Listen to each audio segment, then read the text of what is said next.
3, 2, 1, action. Oh, we're live. There we go. Hello, and good morning, good afternoon, good evening. My name is John, and welcome to Practicalli. And today we're going to continue on with some of the work we've been doing around using Clojure to consume APIs. So in previous episodes, we've built our own API using Clojure and Ring and Composure. And then we started to look at how to consume it with Clojure as well. And so in this episode, we're going to build a web server that just serves up a page or several pages that basically goes off and grabs information from YouTube and then presents them back in a very tailored way to allow us to present a different view. So without kind of having to go onto YouTube's own website, which will just present you what you think you want to watch, we can build a website that allows the creator of those videos to make it easy to find and follow on like a complete series of videos. You can use YouTube playlists, obviously, for this, but again, if you click on a video that's not in the playlist, then you kind of lose the playlist altogether, and there's no link from a video if it's in a playlist automatically, so it can quite easily get off the track of what you're looking for, and it can be quite tricky to find it back again. So to create a more interesting and engaging website, then we can use the YouTube API and pull down the information we want and play around with it and experiment and create our own websites and make it searchable on different things, different tags, topics, maybe even searching through the descriptions of the file names, and make a very specific search as well. So that's what we're going to start doing this time, see how far we get. Apologies, I have been ill this week, so I've not quite done as much as I wanted to, but we'll see how far we get. Let's see, so there is some code up already. Oops. Let's see, we go to the blog website. As you've probably seen in videos of these before, if you go to Practicalli, practical.li or practicalli.github.io, then there's a website that's got all the links to the videos, the screencasts, the books I'm working on, how to get in touch with me through Practicalli channel or any, or even send me direct messages through the Clojure and Slack as well. And there's lots of other channels there you can reach out to. And there's different ways you can support me and keep me going through the winter months as I continue working on the content that I'm doing here. And so there's the blog, which we have just published this literally just today, well, a little bit last night as well. And we're going to follow this to build a website from scratch.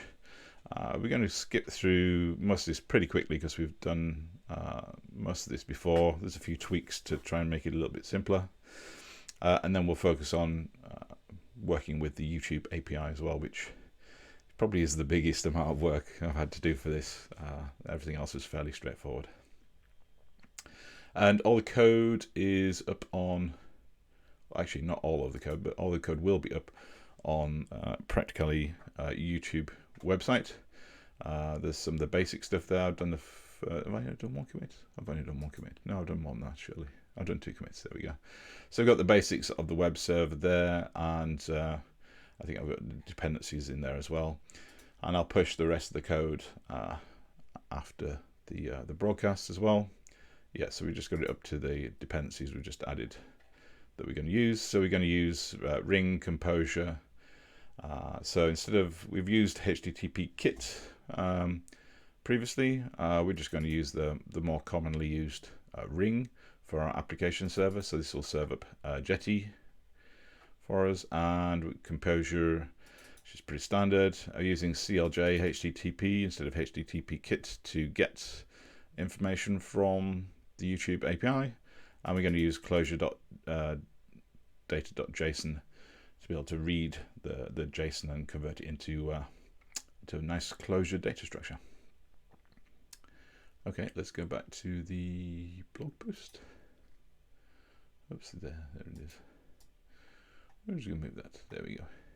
If you've got any questions, feel free to put them in the chat. Oh, there we go. And I will do my best to answer as we go along. Okay.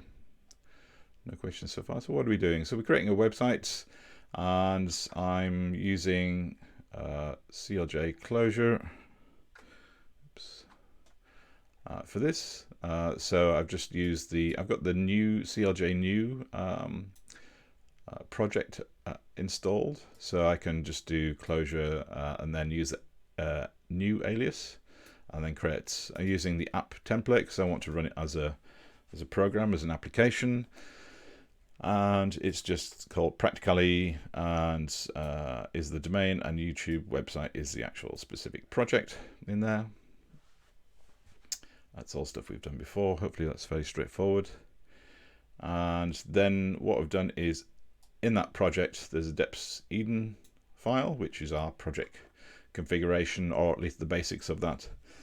And it's where we define our dependencies. So we've got our dependencies for these libraries we're going to use. So we're going to use Clojure, obviously. We can't get by without Clojure, so we're using the latest version of that. Ring, as I mentioned, we're using that instead of HTTP kit. So that will fire up our Jetty server, our application server. So that will listen to requests via HTTP and HTTPS if you wanted to do that as well. And then we have Composure, which will do our routing for us. And so that will have our that will have our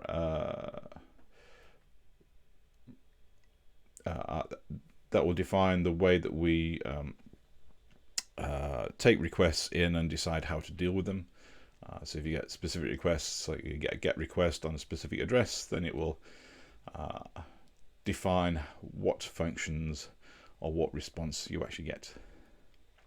And CLJ HTTP kit, we'll use that to go off and pull the data. We'll basically talk to the JSON API.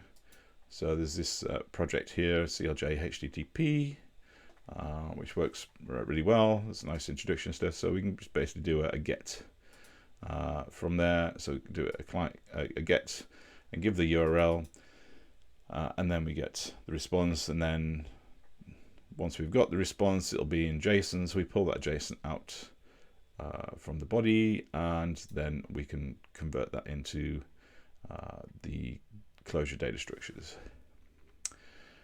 So if we haven't seen, we haven't done too much on basic routing for a while, but essentially we're pulling in, so we're adding these libraries to our namespace. So we edit the Practicalli website. This is our main namespace. This is like the namespace that would run. We're adding these libraries in here as requires. Let's just switch to the code so you can see that. So we go 6. There we go. G. So here we've got our Practicalli namespace, and we've got gen class because we're going to call this namespace as our main entry point to our application. So this just creates a little Java class, JVM class, so that we can run this particular namespace from the command line. So it just creates a little like shell object, so we can so the JVM has a little hook into our Clojure program, and we're adding ring and everything else here. And so we're just adding Jetty as an adapter because that's the kind of terminology in Ring. It's an adapter is a server that's going to listen to HTTP requests and return and generate a Ring request, which is essentially a hash map in Clojure. And then we've got a little helper utility. So we're just including the response function from this particular namespace, and that just helps us generate a Ring response with a status, headers, and body. And then we have Composure, which we're just referring specific functions in there. So these we're just going to use def roots, get, and post, although I haven't actually used post yet. So we're going to submit a form. So we could have like a little form or little drop downs that we use to be able to select like the different playlists that we want, or select on tabs, or do a search, and then we'd post that information, and we'd get very like specific information from the YouTube API. And then we've got another handy little function here called not found. So if we go to an address that's not supported by our routing, then it just has a not found message for us. And then we've got the HTTP client. So this is just CLJ HTTP, and we're just going to use a client of that, and we're just going to give it an alias HTTP client so we know which functions we're going to use. So at the moment we're just going to use get. We might use post in there as well. And then we've got clojure.json.data.json. We're just giving this an alias of JSON. Nice thing about using an alias is that you can just basically swap these libraries out, and if they've got the same functions in there for a different library that does the same thing, odds are that the function names are going to be the same or very similar, then it makes it very easy just to refactor your application to use a different library, because you can just keep the same alias but just change the actual library name. Okay, any questions so far? No questions. We are working. Yes, we're working. Oh, people are still there. Okay, so let's just switch back to the blog post. So we've added. So we're going to add some basic routing in here. I think I did the routing a little bit later. So we'll come back to the data model. I've been playing around quite a little bit. So I added some initial routing in here. I've updated it a little bit, I think. So here we've got our def roots application. So this is from the Ring library. So we're defining something called web app, which is going to be our logical entry into our application. So when we start the server, we've got this. We've defined how we're going to start the server a little bit different from last time, so it's probably worth walking through here a little bit. So I'm going to call adapter run jetty. So this is just like the run server from the HTTP kit function that we did last time. I think the HTTP kit is just a kind of more of a wrapper around this kind of thing. It sort of behaves in the same way. It has the same protocols. And so we're going to pass into our application server the name of our application. But we don't want to evaluate the application. We just want to give it a name. That's why we're using this hash quote in front of the name. So this is saying don't evaluate the result of calling the web app function, let's just use the name of that so we can point to it, so we can use that as a hook into where all our requests go to. So all our requests will go to this def roots function. And def roots is actually a macro from the Ring, the Composure library. That's why it looks a little bit different from normal functions.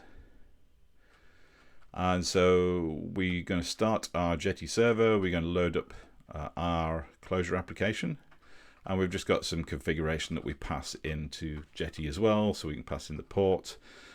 We want to be able to interact with the server in the REPL. So we're not going to join it. We're going to put that as false. It's true by default. And that means we can send the server more instructions like shutting down and so on. And there's some configuration we're pulling in here. Again, I just copied this from Stack Overflow, which is very handy. And we've just got this function which basically just sets some specific type timeouts and how to shut down. And so this is just boilerplate code really. It just passes in some specific configuration, and these function calls here, the ones with the dots at the start of it, these are actually calling out to Java.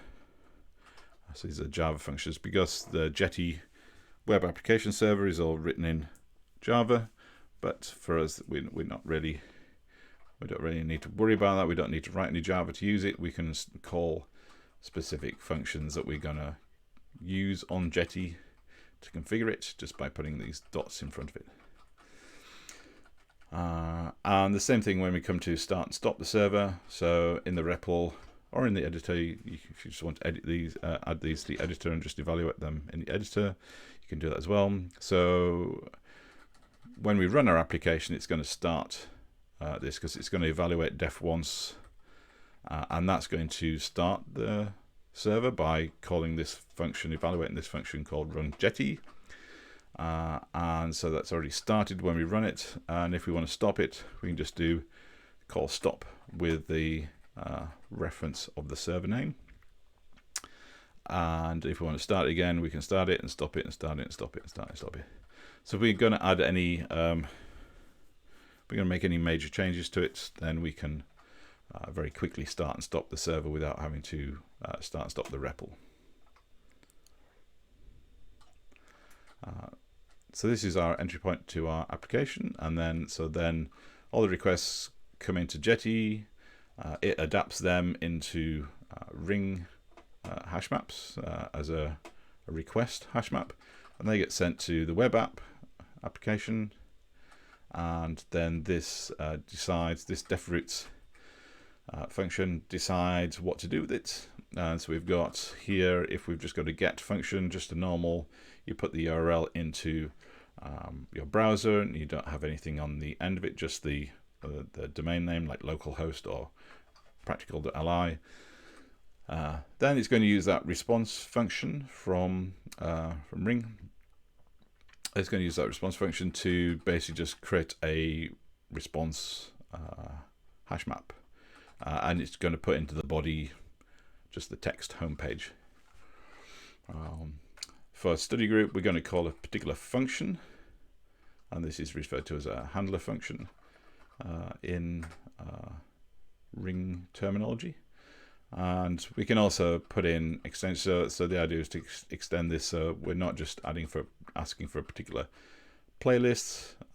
If we've got multiple playlists, we can basically kind of specify a name here, and then we can pull that from the request map and return information specifically about any particular name of a playlist. So I don't think I haven't actually chanced to implement that yet, but I will do soon. Oop, no questions.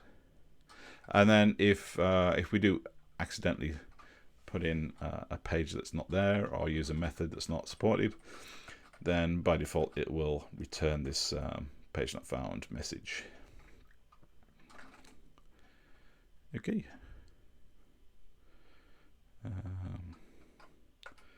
Let's switch back to Practicalli. Oh yeah, so I did cover. So I've covered the routing and the starting server. Yeah, so that is, as I say, that's slightly different from the method we use for HTTP kits. That method didn't quite work so well with Ring adapter Jetty, so I've used this method instead, which I think is actually it's a little bit simpler. In production, you'd probably use something like mount or component or integrant, especially if you need to load in things before your application server.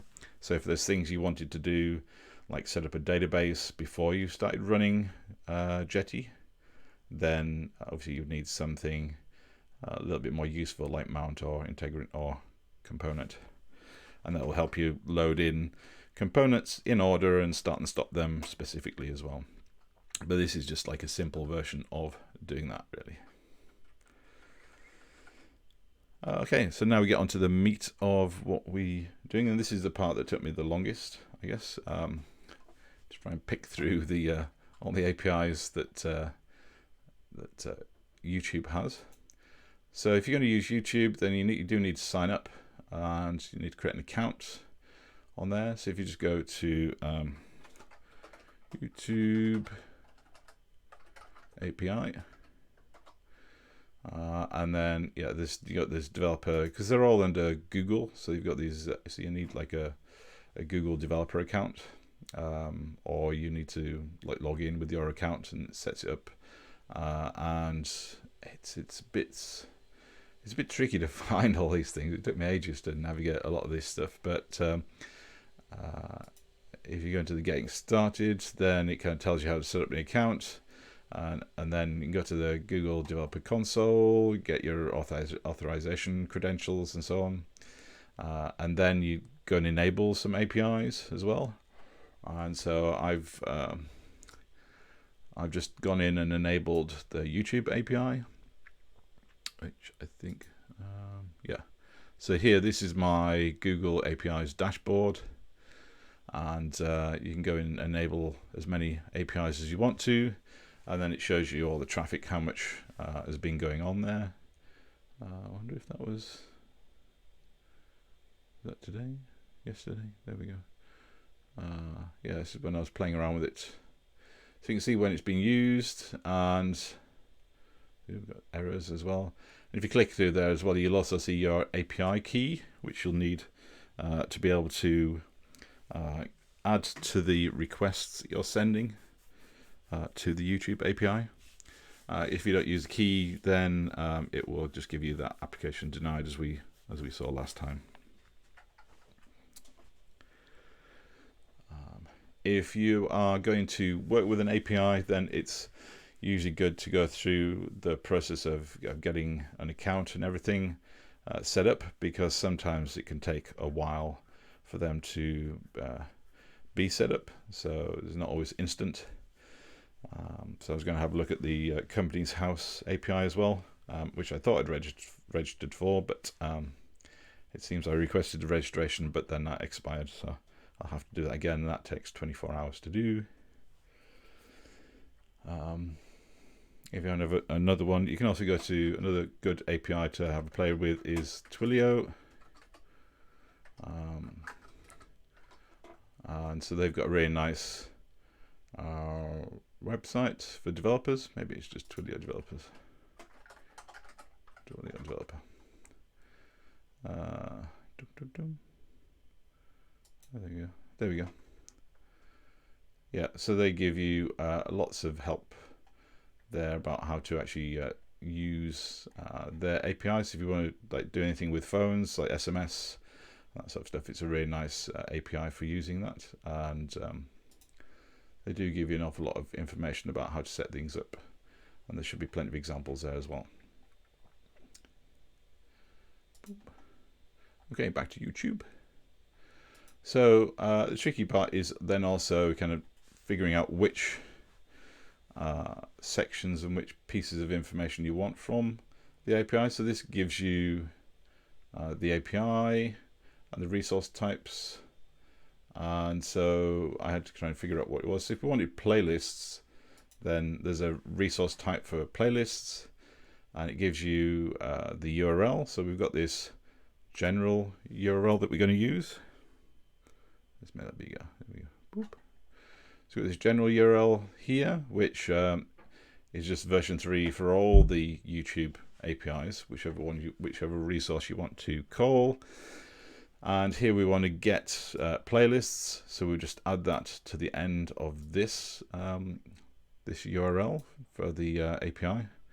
But then you also need to add a whole bunch of other things as well, which isn't very well documented at all. And then somehow I managed to find, if I can find it here, where's it gone? Huh? There we go. I'm going to hide me for a second. Boom, boom, boom. There we go. Oh, I've gone. There we go. Some OBS magic. And I am still here, honest. So this little API Explorer helps you put in so the request parameters you also need, because the API itself isn't enough. You can't just put in the oops, where's it gone? See, I've lost it already. You can't just put in this URL and playlists. You need some other information as well. That took me a while to figure out. So try this API, which I think is a link. There's a link in here where you can go in and try it, but it's not very clear. I hope this is not just going to turn into me complaining about the YouTube API. I can't find it now. There we go. There's somewhere in here that allows you to try it, but I've lost it now. There we go. Yeah. I think part of the challenge is it's such a big and detailed API. There's a lot of information there. So here, this is this playlist items. I think it was on here somewhere. Yeah. So it gives you like samples and stuff like that, and then I think there's a try, and it pops up this thing in here. It tells you what the response looks like as well. So we'll have a look at that in a second. So it needed a part, and this basically. This took me a while to figure out. It's basically what part of the response do you actually want. And most of the time it's snippet, because most of the interesting information is under the snippet key, which is another kind of collection of information underneath there. And this is a playlist ID. So this is the ID I figured out. But before I got the playlist ID, I had to go and find out what that playlist ID was.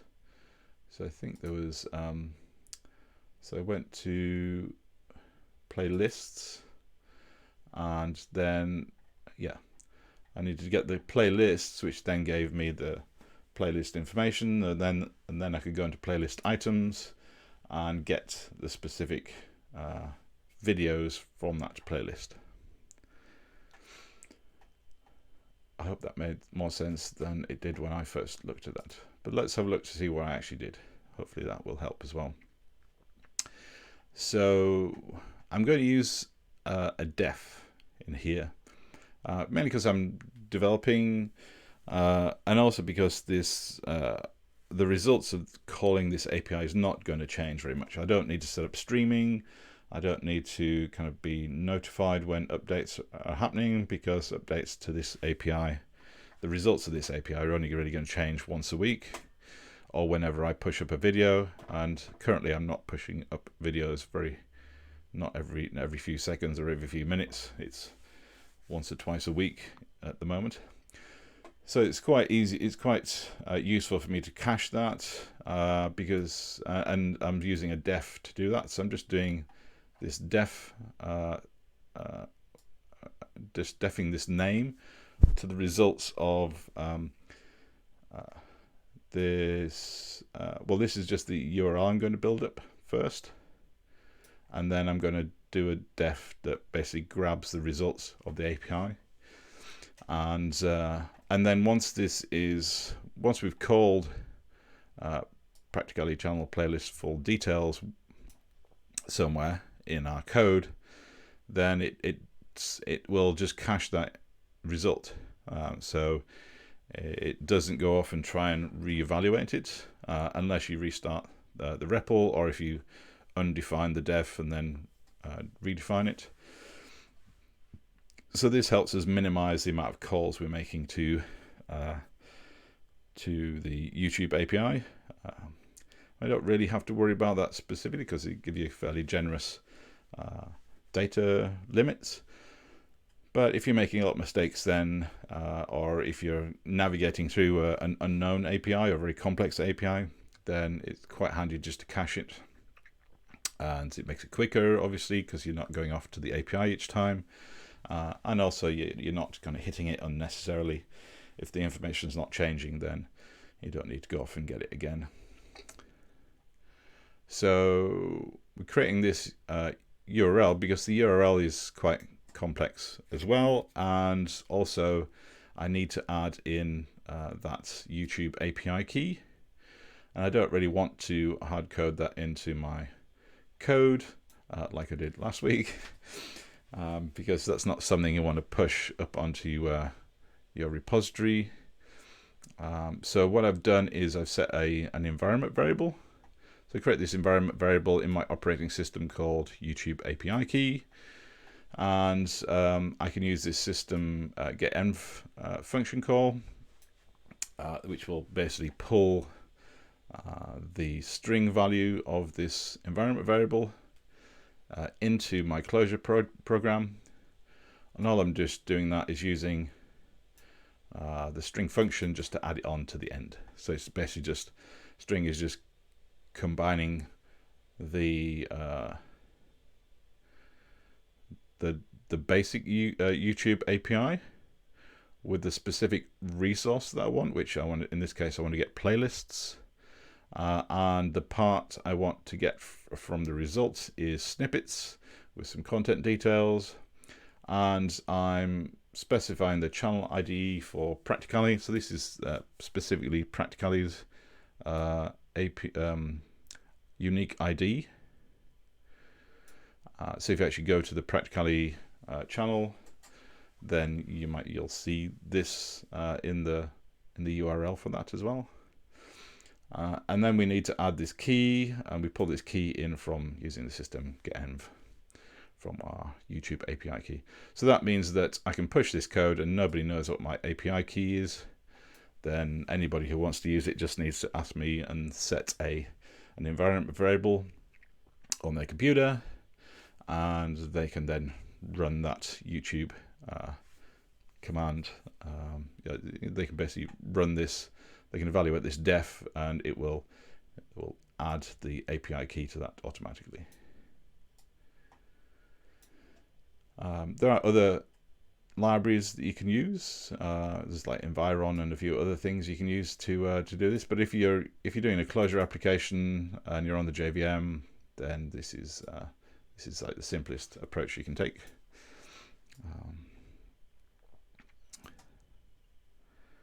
Any questions? Oh, no questions. No, there we go. Everybody's glued.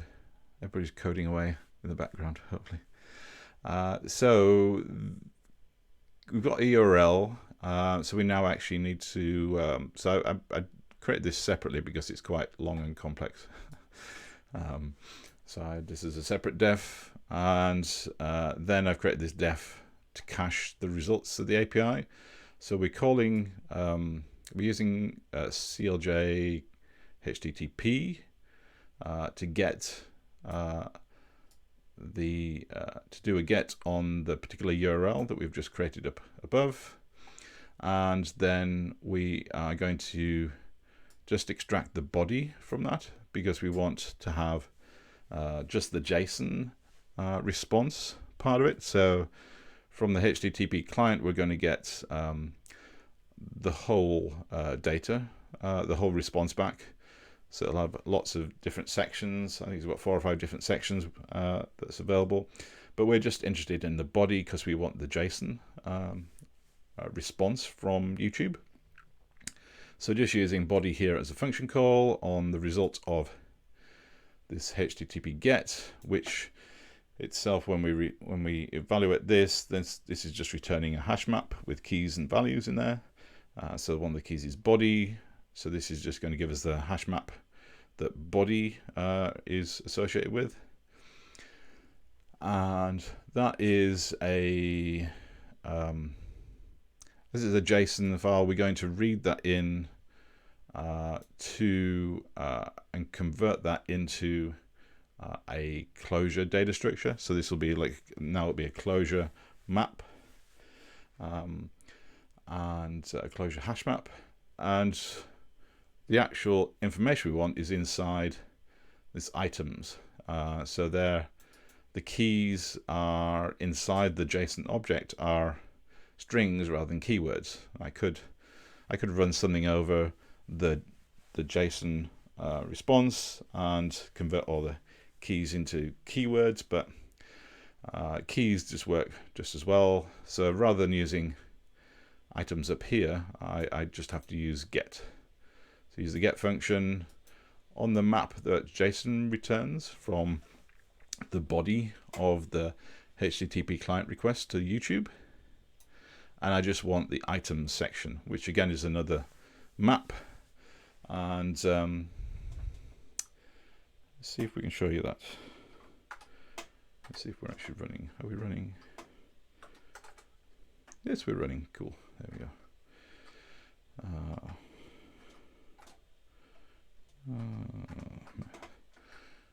Okay, so let's go back up to the top. So we've got this data model. So we've got our URL. That's working. And then we've got the full details. And then I could just evaluate the def. So if I do Practicalli channel playlist full details, if I just evaluate that, it'll give me an idea about what information we're getting back. There we go. So we're getting a vector, of maps.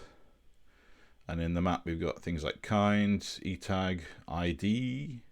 So I want the ID. Do I want the ID? Maybe. Oh no, I want the snippets. Yeah, I want the snippets from that as well. So so the item section has this collection of playlists. And each playlist is represented by a map, and because there are multiple playlists, then we put them into a vector. Let me see if we can do. Oops, no. Let's try that again. Oh, there we go. There we go. So this is a pretty print version of that. There's comma E and capital P in Spacemacs. And so we've got a number of items, and each item is represented by this map, which has got kind, etag, ID, and then snippet. And then inside the snippet, you've got the channel ID, which we used to get the thing originally. But you've got the title, you've got the description, you've got thumbnails you can pull out as well. So that's the thumbnails for the playlists. And then there's a whole bunch of other things in there as well. So there's quite a lot of information there, and we want specific parts from each of the playlists, so we can get a very clear understanding of what the playlists are. So we just want the essential bits from that. So we've done this with so we've written a little helper function to do this. And essentially what it's doing is just using the for function, the for macro, to go over. We're going to pass it in the results of this Practicalli channel playlist. So the results of our API call to give us all the information about the playlist for a channel. And we are going to, for each playlist in all of the playlists, we're going to go in and we're going to create some temporary names. We're going to bind ID, and we're going to get the playlist, and we're going to get the ID from there. And then we're also going to go and get the title for that, so we know which is the which ID. Because if we just look at the ID, it's not going to tell us anything. So we need to match. So we basically want a map of IDs and names, so I kind of know which is which. And in order to get the name of the playlist, it's called title in the JSON response that we get from YouTube. So we're going to create a little title binding, and to get that we need to go into the playlist and look inside snippet and inside title.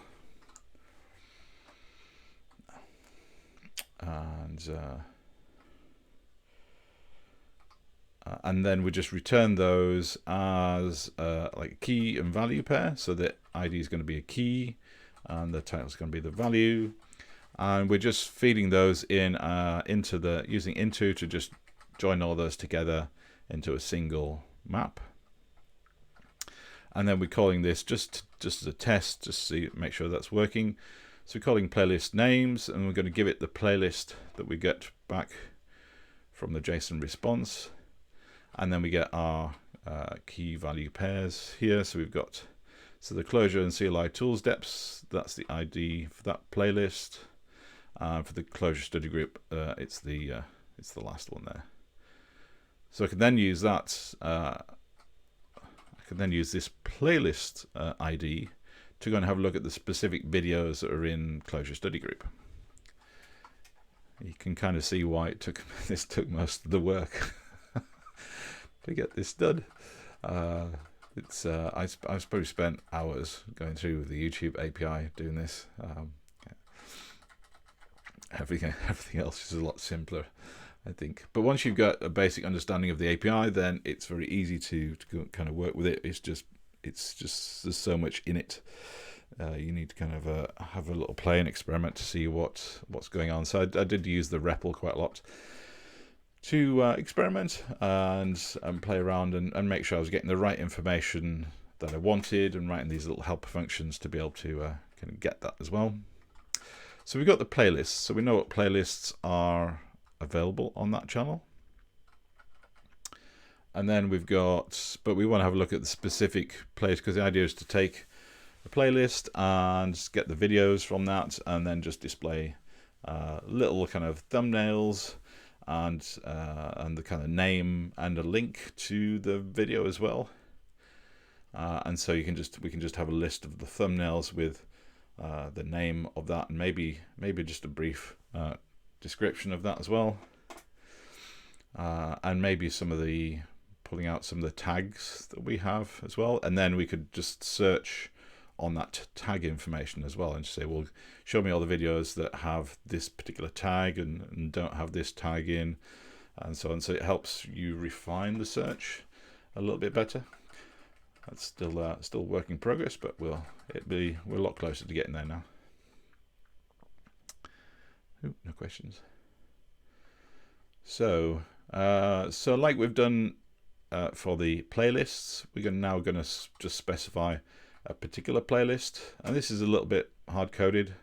Ideally, you'd want some kind of URL builder in here, so we could have a little helper function to have a URL builder, which I think I've made a note of. Yes. And so here again, we're just creating, we're just composing the URL and pulling in the YouTube key. From that, we're using the playlist ID that we got from our first YouTube API response. So we're just hard coding that for now. And then if we have a builder, then obviously we could just do that. And if we had a drop down, we could just select the playlist, and we'd fire that playlist ID to the builder, and that would create us our URLs to do that. So it would be a lot less hard coded. And instead of playlist, we're getting playlist items now, but everything else is kind of the same. We're still mainly using snippets. I don't think we need ID. I don't think ID added anything, but again, it's very easy to play around. If you have information that's missing, then it might be adding, it's getting specific parts of the response back that you need. And if you realize you can if you want to streamline some of the responses, you could actually just get smaller parts from there as well. But snippet has the most useful information in there. It's also the biggest part from the YouTube response as well.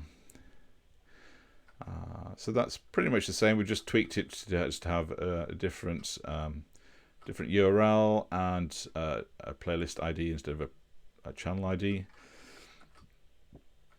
And again, we're getting the URL response. We're going to cache that by using a def. And this is actually pretty much the same except for the URL. So I could have this as a function that just did this instead, but that wouldn't cache it for us. I suppose I could cache the result of that in a def. Anyway, so this does the same thing where we're calling the YouTube API with a specific URL here. Oops. So with this URL that we've constructed, and so that's going to give us a new result. And we're going to get the body from that because we just want the JSON, a JSON part, which is what the body is composed of. And then we convert the JSON just by reading it from the string, because this body is a string representation of the JSON. So we pull that in using JSON read string. That converts that into a nice Clojure map, and then we can get from that map. We can just get the values that are under items. Okay. Just see if that's working. So again, I'm just going to evaluate the name of the def, and hopefully that will return the results. I did nothing. Oh, did that? There we go. Press the wrong button. Yes, so that's working. So again, that's returning a whole bunch of information there. Can we? Let's see. There we go. So that's producing lots and lots of information. Let's put that on there. There we go. I'll make that a little bit smaller, just so you can see the format of that. So this is very much what you would get. This is the same kind of information that it's showing us when we use the API Explorer. So we go into playlist items here. So when we click execute, this will pop up a little window to prompt me for my account. So this pops this separate window. So this is just using OAuth to do this. So I'm going to use JRocket Practicalli. So that will remember that for like 15 to 30 minutes. And so you can execute like lots of different queries on here, and it gives you the results. And you can also like copy those into your editor as well if you want to have a look at them. But it's the same. It's the same kind of information we're getting in our REPL as well. And so we can kind of play around with this and just extract the bits we want. So if we want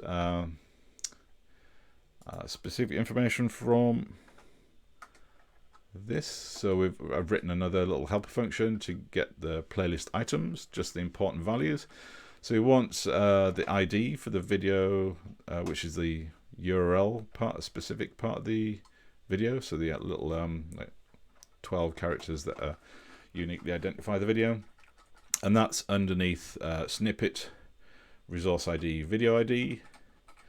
And so what I did was just look through and see if I could find the right information, and that's what it was. The title is under snippet title, and the thumbnails, I'm just going to use the default size. And I just want to get the URL for the thumbnail, because I noticed that in here somewhere, if we was down here, so it's actually got the full URL of the thumbnails, so we can actually just pull those out and use that in our website to just display the thumbnails. And it's got lots of different sizes, so we don't have to scale things, we just have to figure out which one we actually want. And again, because we're pulling all this information down, then we can very easily switch between different sizes. We can make our website responsive, and based on the size of the screen that we're looking at, it can use different size of the images of the thumbnails as well. So we can quite easily do that with a bit of code. And again, we don't have to go back to the API each time, because we've already got that information. We just need to pull out the right little bits that we want. How are we doing? Last 10 minutes. Should have enough time to get this done. Ooh, no questions? No? Cool. Okay, so we've got our playlist items. So this is going through here. And again, it's similar kind of approach. You could use map and reduce kind of things. You could write a map or a filter to go over and get specific information here. I'm just using a for because it's nice and simple. And so I don't have to write a little inline function to pull out the information I want. I can just use a for iterator. So we're passing in the playlist details, which is essentially the items from the body of the JSON response that we've got. So the results of this Practicalli playlist study group. So we wanted to call this, then we can just call the Practicalli playlist study group with playlist items. So passing in just the items, and because again it's a vector of maps, we want to be able to pull out the information from each specific map.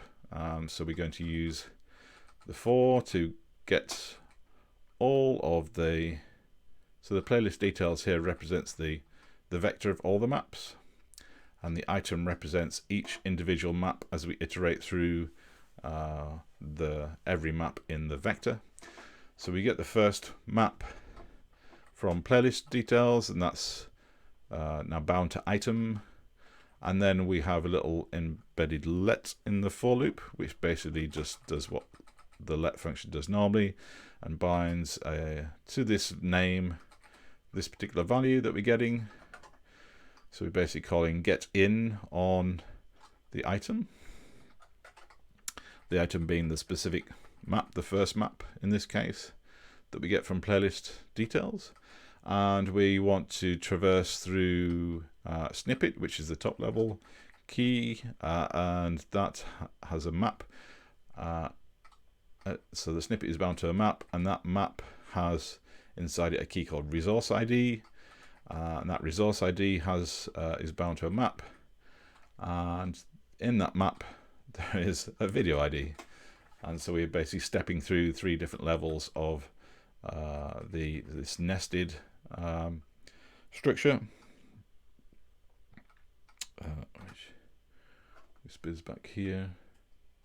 So we got snippet, and inside that it's a map, which has the things like the title in there. It's also got thumbnails, etc., etc. And then I think somewhere down the bottom there's resource ID and video ID.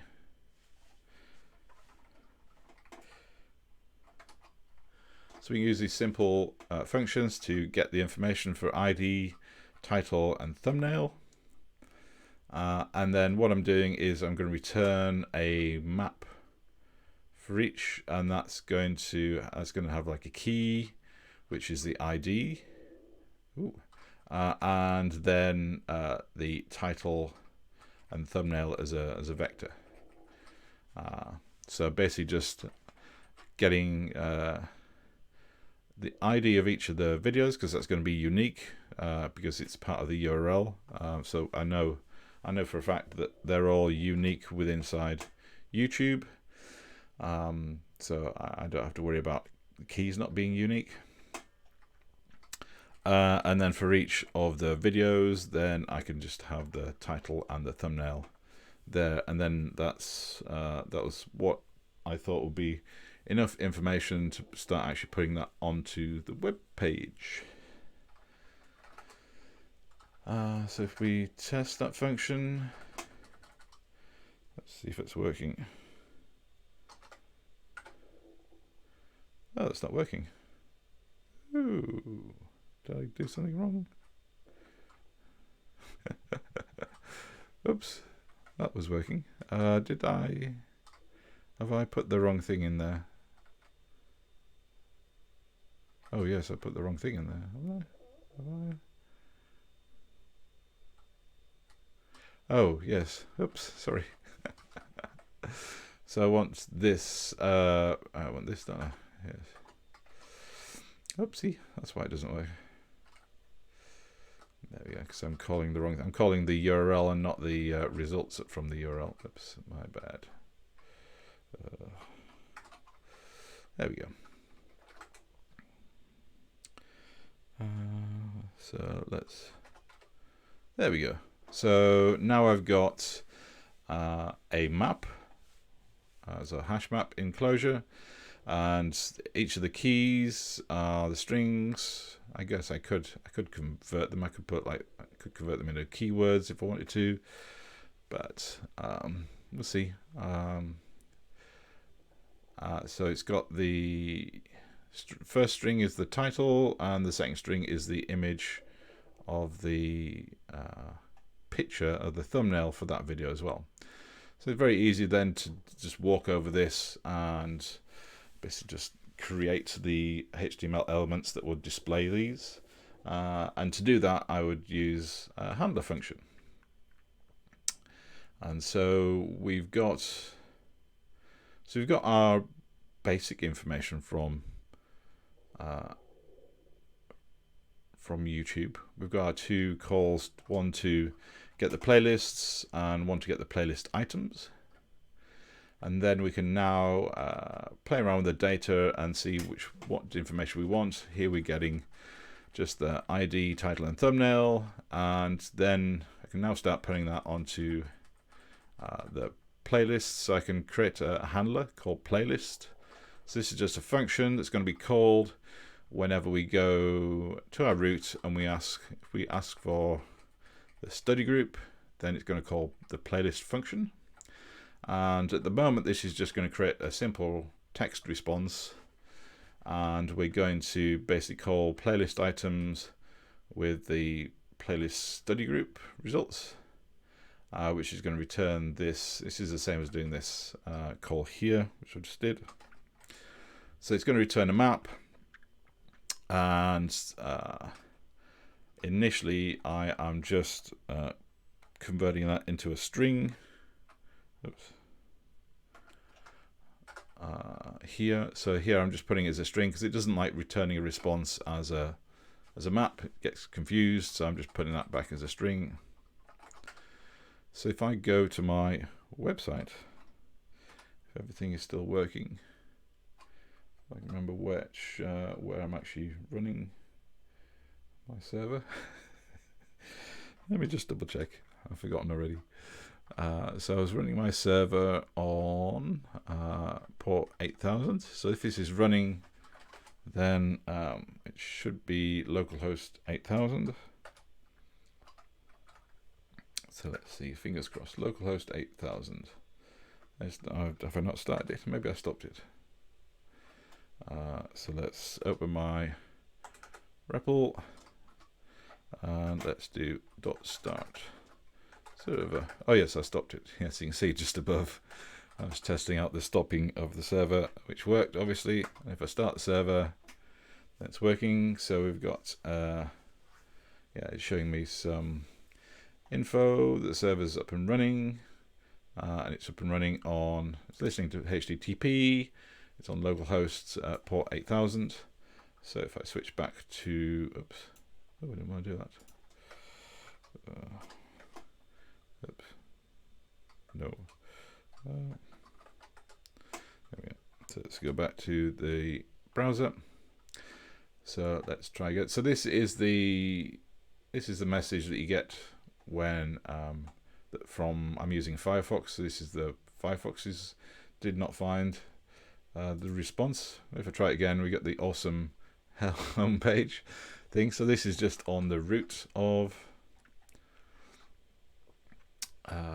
my web server, which doesn't do anything. All that's just doing in the code is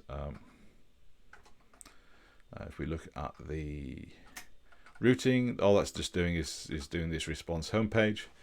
So what I could do is build up, I could at least just list the study groups on here. Sorry, I could at least list the playlists on here, and then I could go and have like a selector, and then you click through that and it goes to the particular URLs. And so if we go to /study group in here, then hopefully it's going to show some information on here. Study group.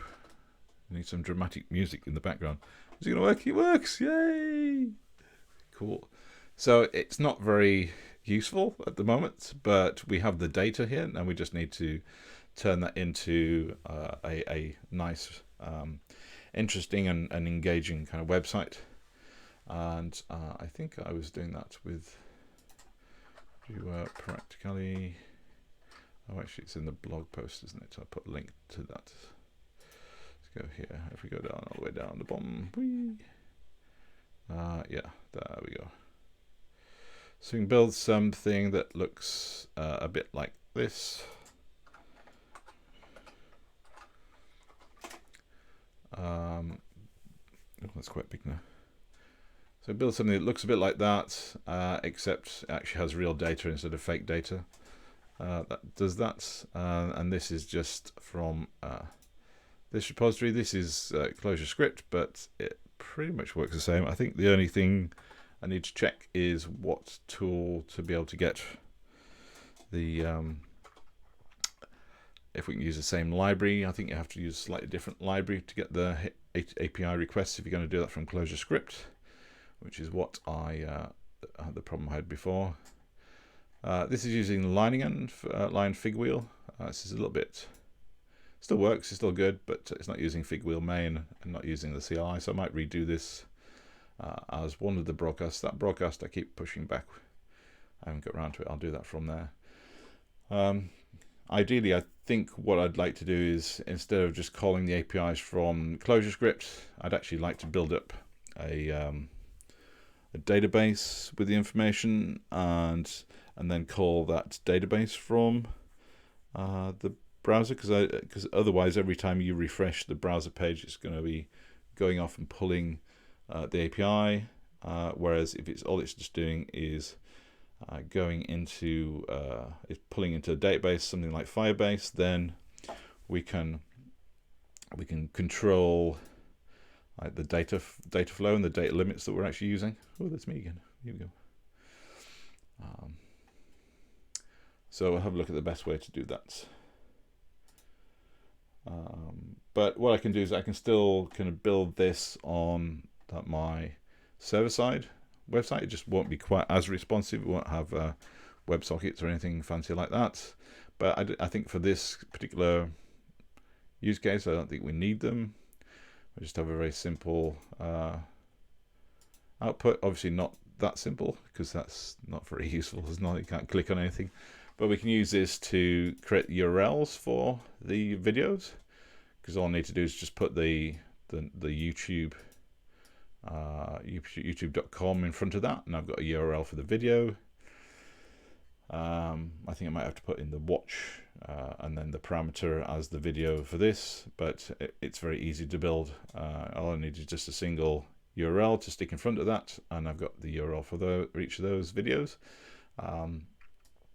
I might trim down the title of the videos as well, so I can do a bit of string processing to maybe just delete this Practicalli Clojure study group from the name, and then just use a thumbnail, maybe use a bit of CSS and have a little card like this, so that the card here, so instead of having the Clojure logo, we'd just have the thumbnail on that, and I'd be able to click that play broadcast, and it would open up the YouTube video and play the video, because we've got the URL for it.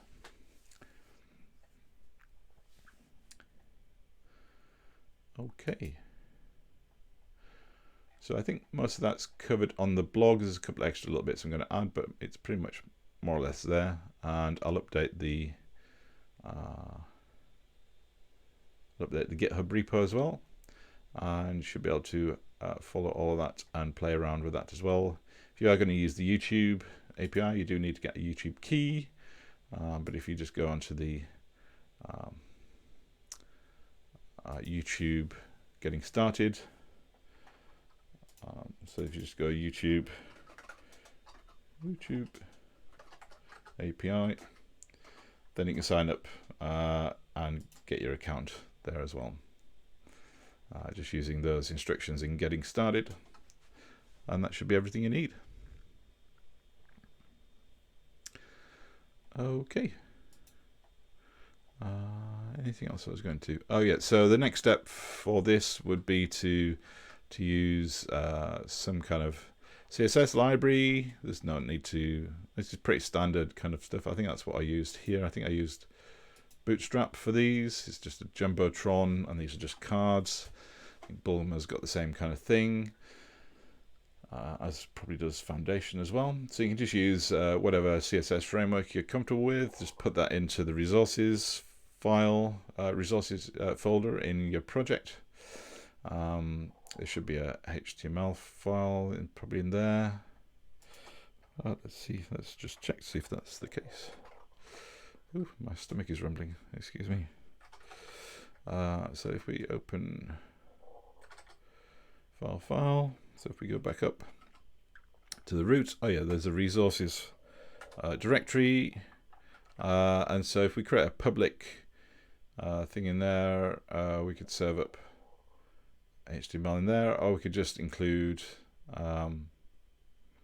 CSS resources. We could have a CSS file in there and pull in the CSS, or include it from a CDN, so we can use that.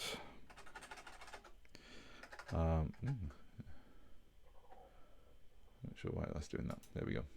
So that will be the next step, is to make the website look a bit more like this, maybe a bit nicer UX.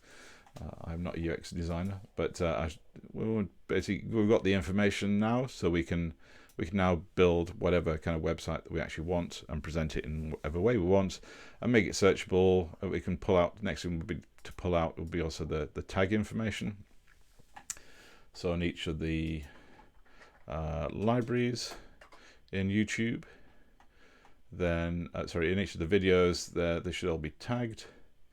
So if I go to my channel, I'm live now. I'm not going to watch myself, that would be too scary.